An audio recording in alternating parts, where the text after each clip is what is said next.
बिस्मिल्लाहिर्रहमानिर्रहीम। आपको हम गवर्नमेंट कॉलेज यूनिवर्सिटी से वेलकम कहते हैं। आज का एक बहुत अहम टॉपिक पर बात करने के लिए हमारे साथ साहब सैयद इसरारुल हसन शाह साहब मौजूद हैं। मैं ज़रूरी समझता हूँ कि सबसे पहले एक बात वाज़ेह करता चलूँ कि depression it's not a weakness of the mind, ये कोई ज़हनी कमज़ोरी चीज़ नहीं है। पाकिस्तान की एंटायर पॉपुलेशन में 44% किसी न किसी हवाले से बंदा डिप्रेस है और ये रिपोर्टेड है। अंडर रिपोर्टिंग बहुत होती है पाकिस्तान में। हमें अभी भी नहीं पता कि हमारे कोविड से कितने बंदे मुतासिर हैं।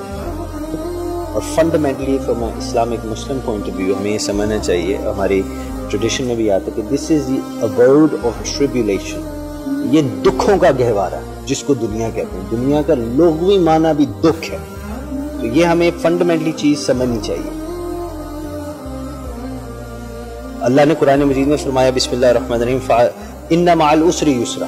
रब फरमाता है कि हर तुम्हारी हार्डशिप दुख के साथ आसानी है, बाद में नहीं, पहले नहीं। रब फरमाता है साथ आसानी है। तो यहाँ से हमारा वो जो उम्मीद का सफर है ना जी, वो शुरू हो जाता है। आप एक लिस्ट बनाएं और उसके ऊपर लिखें कि इस चीज के बारे में मैं एंग्शियस हूँ। फिर 2 डब्बे बनाएं, 2 कॉलम्स बनाएं। एक के अंदर लिखें जो आपके कंट्रोल में चीजें, मिसाल के तौर पे किसी से लड़ाई है तो आपके कंट्रोल में, माफ कर दें, सुलह कर लें।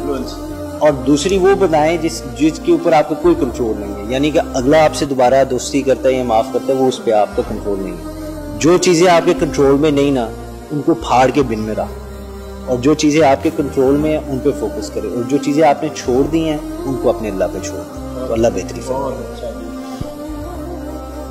मार्फत खुदा की तरफ हम जा रहे हैं कि उसी ने हमें इज्जत देनी है, उसी की तरफ से दुख आना है, उसी की तरफ से सुख आना है, और हमने सर झुकाकर उसकी मर्जी को एक्सेप्ट करते रहना है। बहुत बहुत शुक्रिया आप सब लोगों का। एक दफ़ा फिर बहुत शुक्रिया सैयद इसरारुल हसन शाह साहब का। शुक्रिया। खुदा हाफिज।